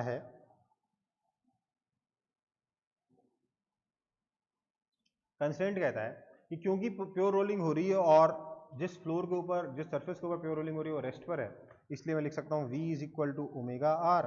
this implies acceleration a is equal to alpha R, है ना? This is equation 4। सबको दिख रहा है ना ये सब? Yes sir. किसी इक्वेशन में डाउट हो तो बता दो। इसमें डाउट नहीं है? बढ़िया। अब क्या करेंगे? इन 4 इक्वेशंस को बैठ के सॉल्व करना पड़ेगा। अरे राम रे, तो दिक्कत हो गई ना? हाँ ना? कुछ नहीं करना है। ये सेकंड इक्वेशन तो यूज होने वाली है नहीं, इससे तो सिर्फ नॉर्मल की वैल्यू मिली और तो कुछ काम आया कि है नहीं इक्वेशन, है ना? तो बेसिकली 3 ही इक्वेशन सॉल्व करनी है। उसमें भी अगर आप ध्यान देंगे तो यहाँ माइनस फ्रिक्शन है, यहाँ प्लस फ्रिक्शन नहीं है, फ्रिक्शन इंटू आर है। तो एक काम करते हैं, इस आर को नीचे ले जाते हैं, अल्फा बाय आर कर देंगे, और इधर से अल्फा की वैल्यू ए बाय आर बिठा देंगे। तो 3,4 को मिला के आप बना लोगे friction F is equal to I into alpha by R था और अल्फा को हमने लिख दिया ए बाय आर, तो ए बाय आर स्क्वायर आ गया, है ना? This is equation 5। अब मैं 1 और 5 को ऐड कर दे रहा हूं, मुझे क्या मिलेगा? M G sine theta, friction friction cancel हो गया, that is equal to M plus I by R square times acceleration A. ठीक है? विच इंप्लाइज, यहां लिख रहा हूं, विच फाइनल आंसर यहां आ रहा है, which implies acceleration A is equal to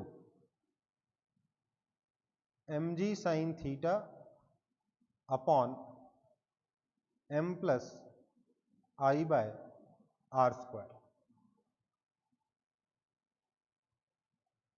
समझ में आई बात?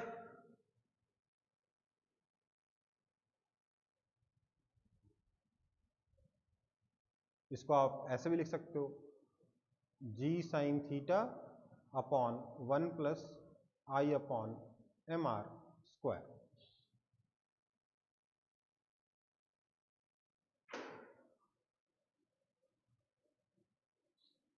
न्यूमरेटर से m को डिनोमिनेटर में ले आए और कुछ नहीं किया। तो क्लियर है कि नहीं क्लियर है ये?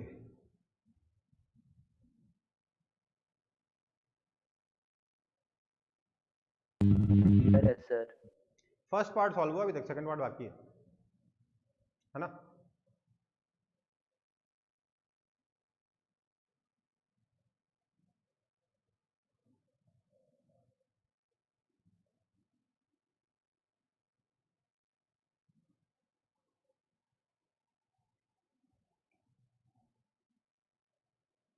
कॉपी कर लो इसको जल्दी से।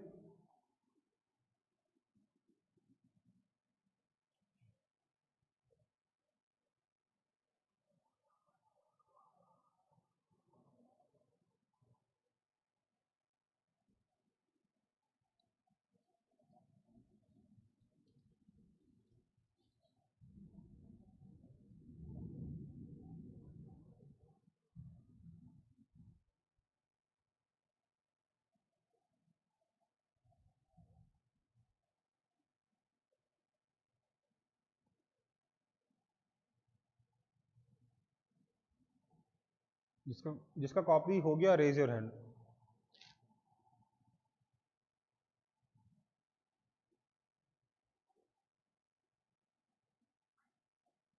जल्दी जल्दी, ताकि मैं चेंज कर पाऊँ।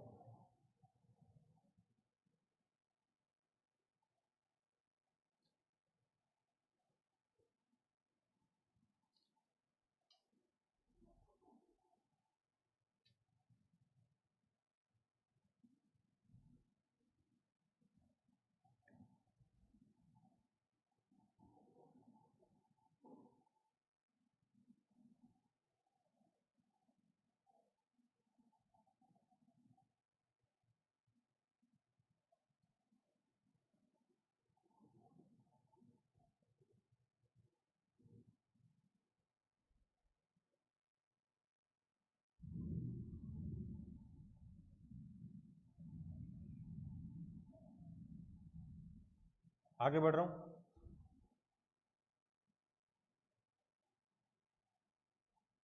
देखो भाई, मेरा एक्सेलरेशन आया था g sine theta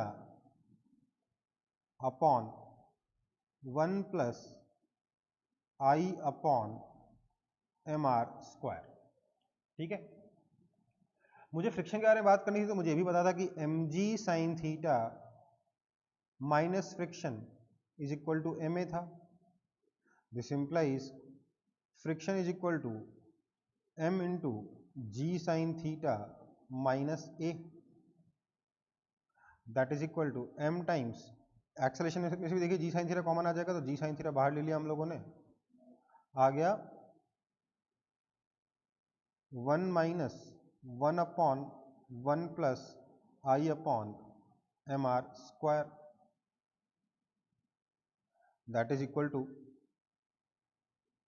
M G sine theta into, अगर आप एलसीएम लेके सॉल्व करोगे तो you will get I upon M R square upon 1 plus I upon M R square. ठीक है, दैट इज इक्वल टू पूरा I upon M R square नीचे ले जाते हैं, you will get M G sine theta upon M R square by I plus 1। ठीक है, ये आपका फ्रिक्शन आ गया। लेकिन आपको फ्रिक्शन नहीं चाहिए था, आपको कोएफिशिएंट ऑफ फ्रिक्शन चाहिए था। मुझे पता है फ्रिक्शन जो है it is less than equal to mu into normal. This implies mg sine theta upon 1 plus M R square by I is less than equal to mu into normal is normal कितना आया था, G sine theta, M G sine theta आया था, देखो sorry cos theta आया था, M G cos theta, normal is equal to M G cos theta, mu into M G cos theta. M G ने M G को मार दिया, this implies mu is greater than equal to tan theta upon 1 plus M R square by I. इससे बड़ा mu होगा तब जाकर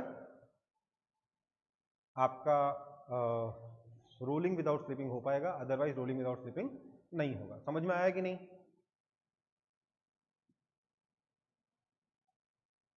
समझ में आया? कुछ समझ नहीं आया। Yes.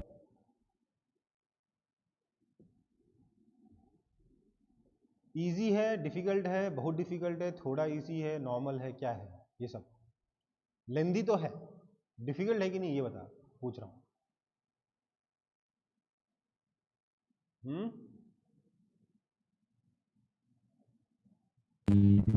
मीडियम है।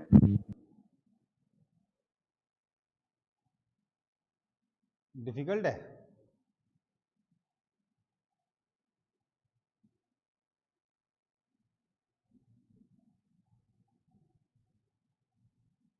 सिर्फ एक को डिफिकल्ट लगा, बाकी किसी को डिफिकल्ट नहीं लगा?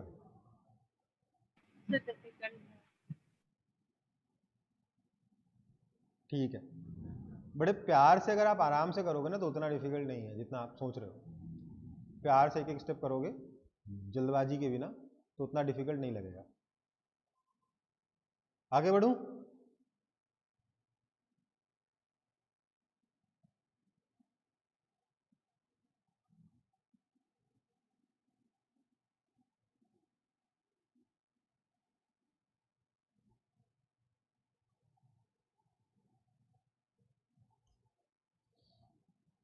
देखिए अगला एग्जांपल,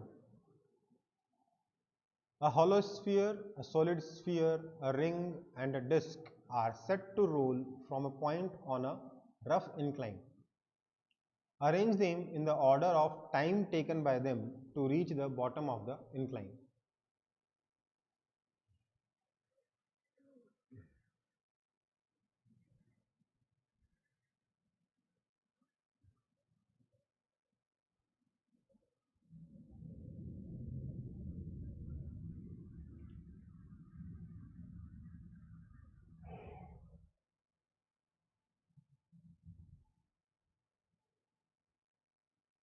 क्वेश्चन कॉपी हो गया? अब देखो इसका सॉल्यूशन। बोलना क्या चाहता है ये बोल रहा है कि हमारे पास एक इंक्लाइन प्लेन है, इस इंक्लाइन प्लेन से रोल होने के लिए हमने एक पॉइंट पर एक बार होलो स्फीयर रखा, एक बार सॉलिड स्फीयर रखा, एक बार रिंग रखा और एक बार डिस्क रखा और उसको रोल होने के लिए छोड़ दिया। हर बार प्योर रोलिंग हुई है मानना है हमें। And we need to arrange them in the order of time taken by them to reach the bottom of the incline. मतलब नीचे पहुंचने में किसको ज्यादा टाइम लगा, किसको कम टाइम लगा, ये बताना है। ठीक है, क्वेश्चन क्लियर है सबको? Yes, sir. अब देखो क्या होगा। हम लोग लास्ट क्वेश्चन में ऑलरेडी इस क्वेश्चन को सॉल्व कर चुके हैं। हमने पता है कि इसका एक्सेलरेशन कितना है। एक्सेलरेशन का फॉर्मूला क्या है, की वैल्यू कितनी आई थी, जी sine theta upon 1 plus I upon M R square.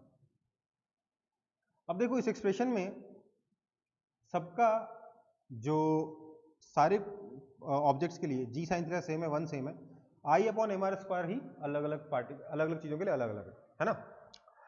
तो हम स्फीयर के लिए देख लेते हैं, हॉलो स्फीयर से शुरू करते हैं। हॉलो स्फीयर कौन कौन से ऑब्जेक्ट है, hollow sphere, solid sphere,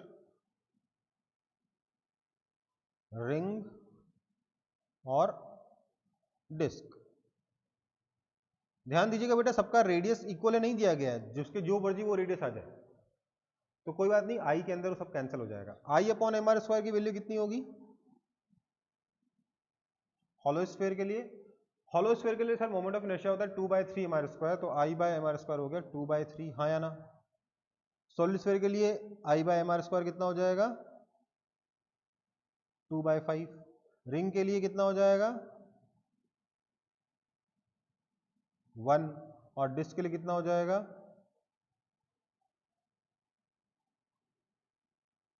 one by two. समझ में आ रहा है कि नहीं आ रहा? समझ में सबका मोमेंट ऑफ इनर्शिया रख के बस देखते जाओ। आया समझ में?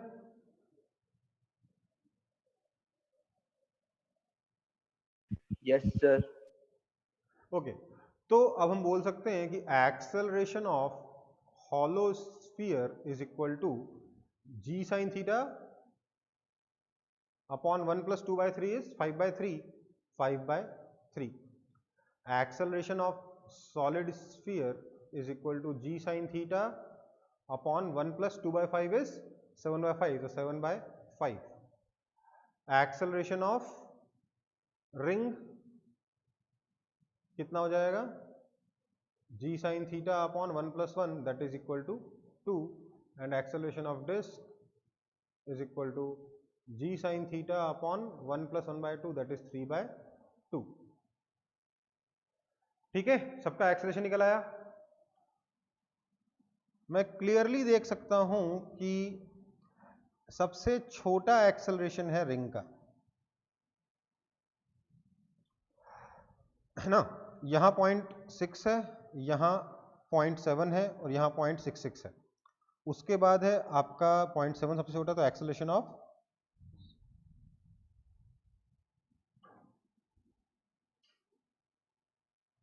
क्या बात कर रहे हो?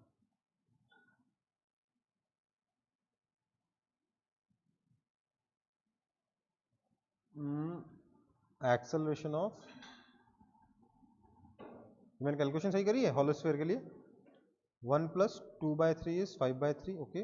1 plus 2 by 5 is 7 by 5। तो एक्सेलरेशन ऑफ, अच्छा इसके लिए एक यहीं लिख लेते हैं ना, यह आया 0.7, यह आया 0.6 और यह आया 0.66, यह आया 0.5। तो ये बड़ा है किससे? Acceleration of hollow sphere. हाँ ठीक है, which is less than acceleration of disc, which is less than acceleration of solid sphere. जिसका एक्सेलरेशन कम होगा उसका टाइम ज्यादा लगेगा, तो time for ring is greater than time for hollow sphere, which is greater than time for disk, which is greater than time for solid sphere. समझ में आया?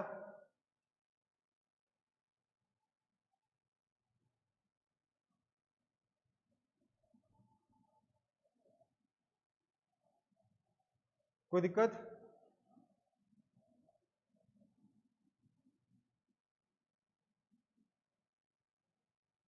देखो ये काफी इंपॉर्टेंट सा क्वेश्चन है, ठीक है? ये काफी इंपॉर्टेंट सा क्वेश्चन है, मतलब ये वाला जो पिछला वाला क्वेश्चन और ये वाला क्वेश्चन दोनों इंपॉर्टेंट हैं, ठीक है? इसको थोड़ा सा ध्यान रखना, थोड़ी प्रैक्टिस करना है खुद से एक आध बार। ओके बेटा,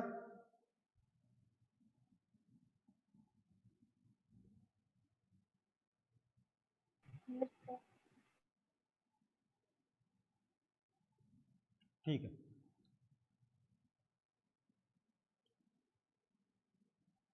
ओके, अब हम बहुत ही इंपॉर्टेंट मोड पे पहुंच चुके हैं इस चैप्टर के, जिसमें हम सीखेंगे कि रोलिंग के टाइम पे किस केस में किस डायरेक्शन में फ्रिक्शन लगेगा। मतलब फ्लोर पहिए पर किधर फ्रिक्शन लगाएगा ये आपको बताना है। ये जो मैंने केस 1 ड्रॉ कर रखा है इसमें बताइए तो, इस पहिए पर फ्लोर किस डायरेक्शन में फ्रिक्शन लगाएगा? बताइए जल्दी। हाँ,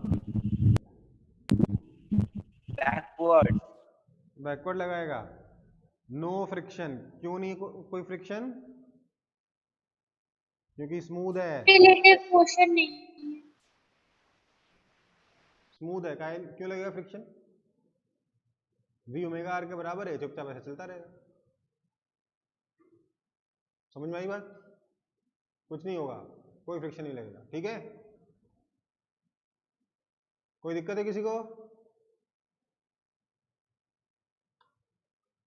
अब की बार रफ है, लेकिन v और ओमेगा आर बराबर है, तो बॉटम मोस्ट पॉइंट की वेलोसिटी कितनी है? 0। इसलिए इस केस में भी कोई फ्रिक्शन नहीं लगेगा। इसके पास कोई टेंडेंसी नहीं मोशन की, बॉटम मोस्ट पॉइंट ना आगे जाना चाहता है ना पीछे जाना चाहता है, रेस्ट पे रखा हुआ है, कोई फ्रिक्शन नहीं लगेगा, as bottom most point is eight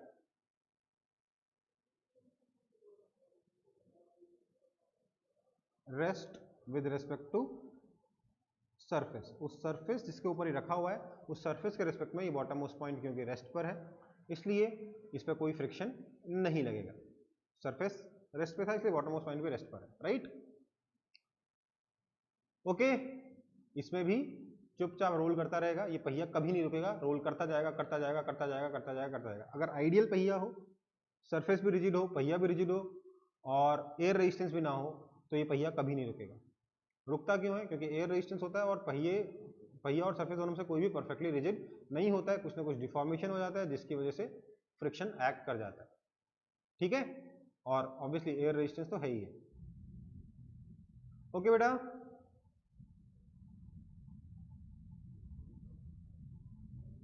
चलो आगे बढ़ते हैं। Case 3 V is greater than omega R. Friction कितना लगेगा अगर V ओमेगा आर से बड़ा होगा तो?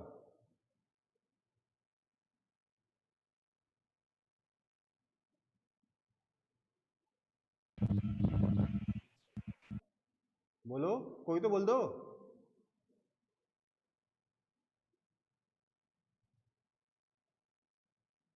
फ्रिक्शन 0 होगा। 0 होगा क्योंकि स्मूथ सरफेस है।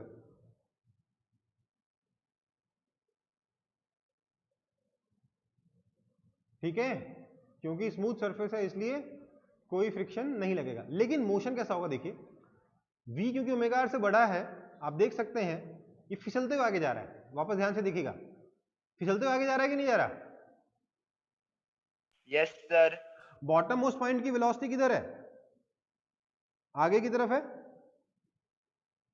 V बॉटम, हाँ या ना? क्या बॉटम Yes. मोस्ट पॉइंट की वेलोसिटी आगे की तरफ है या नहीं है? हाँ सर है। इसलिए, लेकिन बॉटम पॉइंट आगे की तरफ फिसलता जा रहा है, लेकिन क्योंकि सरफेस स्मूथ है इसलिए कोई फ्रिक्शन नहीं लगेगा। ठीक है बेटा, समझ में आया? आइस के ऊपर हो रहा है, कुछ नहीं लगेगा फ्रिक्शन।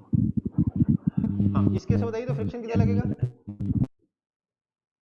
पीछे। क्योंकि V greater than omega are है, बॉटम मोस्ट पॉइंट की velocity V minus omega R आगे की तरफ हो जाएगी, पॉजिटिव हो जाएगी, इसलिए इस पे फ्रिक्शन फोर्स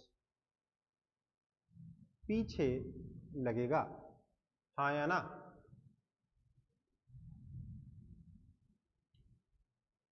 और अल्टीमेटली क्या होगा? फ्रिक्शन की वजह से क्या होगा ध्यान दीजिएगा, क्योंकि फ्रिक्शन पीछे लग रहा है, क्योंकि फ्रिक्शन फोर्स पीछे लग रहा है, ध्यान दीजिएगा, ये फ्रिक्शन ओमेगा को बढ़ाएगा और वेलोसिटी को घटाएगा, हाँ या ना?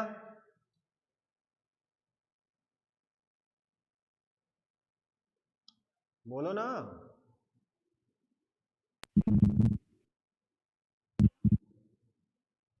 आवाज नहीं आई। ये फ्रिक्शन ओमेगा को इंक्रीज करेगा और वेलोसिटी को डिक्रीज करेगा, इसकी वजह से एक्सेलरेशन पीछे की तरफ आएगा और अल्फा आगे की तरफ आएगा, ओमेगा बढ़ेगा, वेलोसिटी डिक्रीज होगी और अल्टीमेटली फ्रिक्शन तब तक एक्ट करता रहेगा जब तक V और ओमेगा आर इक्वल ना हो जाएं। देखिए V घट रहा है, ओमेगा बढ़ रहा है, अल्टीमेटली V और ओमेगा आर इक्वल हो गए। हुआ कि नहीं हुआ? दिख रहा है? घूमने की स्पीड बढ़ रही है, चलने की स्पीड घट रही है, हो रहा है? सर हो रहा है। ओके, इसमें बताइए तो क्या होगा? V less than omega are है, फ्रिक्शन कितना लगेगा? फ्रिक्शन 0 होगा। 0 होगा। क्यों 0 होगा? क्योंकि यार स्मूथ सरफेस है, ध्यान रखना हमेशा इस चीज को। लेकिन क्योंकि V less than omega are है, मोशन कुछ ऐसा होगा, देखिए, है ना?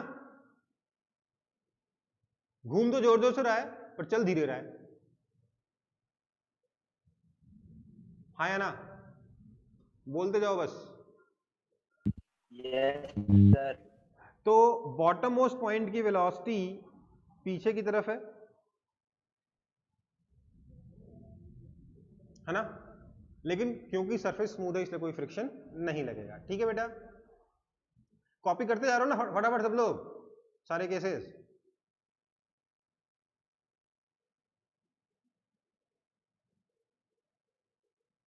अगला केस देखता हूं, case 6, v less than omega are है पर सरफेस इस बार रफ है, तो क्या होगा, फ्रिक्शन किधर लगेगा? अगर v ओमेगा आर से कम है तो पीछे की तरफ बहुत तेजी से घूम रहा होगा, बॉटम मोस्ट पॉइंट की वेलोसिटी पीछे की तरफ है, इसलिए फ्रिक्शन इस पे किधर लगेगा?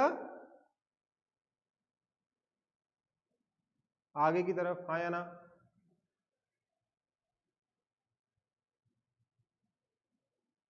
क्या हो गया ये सब चलने क्यों गए, समझ में नहीं आ रहा है क्या?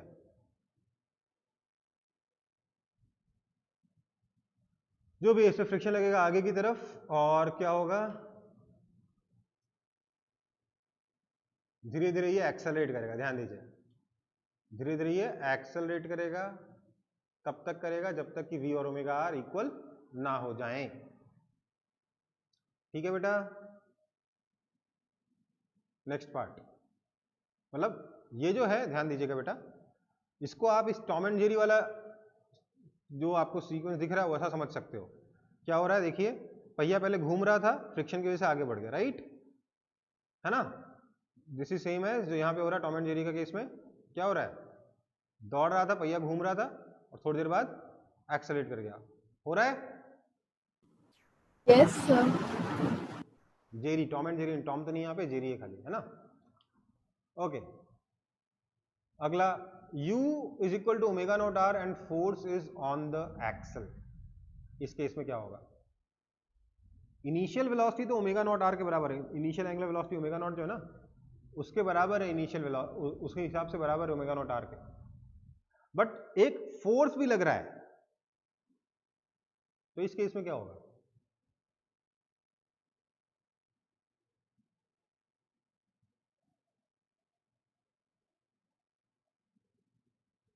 इनिशियली तो बॉटम मोस्ट पॉइंट की वेलोसिटी 0 है ना, बट क्योंकि फोर्स है, अगर फ्रिक्शन नहीं एक्ट करेगा तो क्या होगा, सिर्फ लीनियर वेलोसिटी बढ़ेगी, है ना? बोलते जाओ, सिर्फ लीनियर वेलोसिटी बढ़ेगी, हाँ या ना?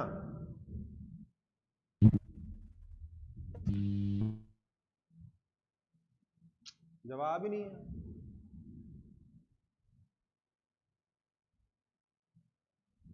लीनियर वेलोसिटी बढ़ेगी और उसको रोकने के लिए फ्रिक्शन पीछे की तरफ एक्ट करेगा, और फ्रिक्शन क्या करेगा, लीनियर स्पीड को के बढ़ने के रेट को डिक्रीज करेगा, और ध्यान दीजिएगा फ्रिक्शन की वजह से क्या होगा बेटा, जो एक्सेलरेशन है वो डिक्रीज हो जाएगा, वेलोसिटी ठीक है ओमेगा नॉट आर के बराबर है, बट फोर्स की वजह से एक्सेलरेशन आगे आएगा, जिसकी वजह से थोड़ी देर बाद वेलोसिटी ओमेगा नॉट आर से बड़ी हो जाएगी, तो पीछे फ्रिक्शन लग के क्या करेगा, ओमेगा को बढ़ाएगा और एक्सेलरेशन को डिक्रीज करेगा, such that A is equal to alpha R हो जाए। समझ में आया? वेलोसिटी भी इंक्रीज करेगी, फ्रिक्शन लगने की वजह से वेलोसिटी भी इंक्रीज करेगी और ओमेगा भी इंक्रीज करेगा। दिख रहा है कि नहीं दिख रहा? v भी बड़ा होगा, ओमेगा भी बड़ा होगा विथ टाइम। देखिए हो रहा है?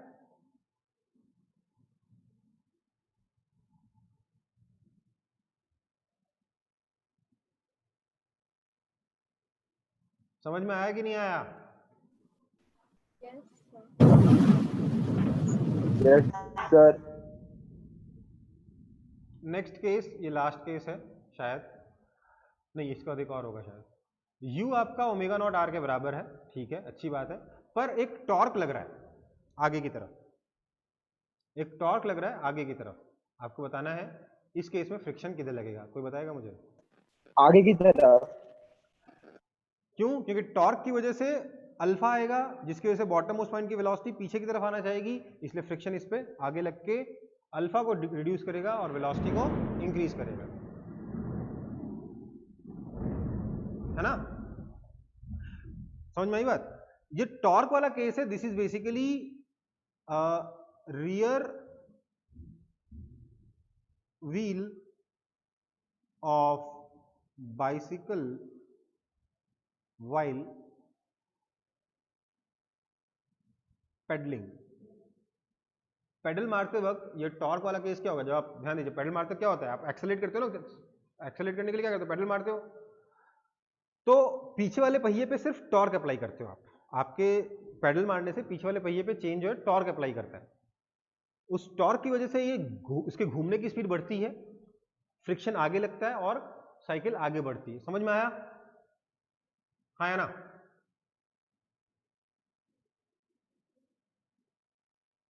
समझ में आया कि नहीं आया? This is like rear wheel of bicycle while pedalling. इसमें फ्रिक्शन किधर लगेगा? आगे लगेगा। वही अगर पिछले केस के बारे में बात करें, अरे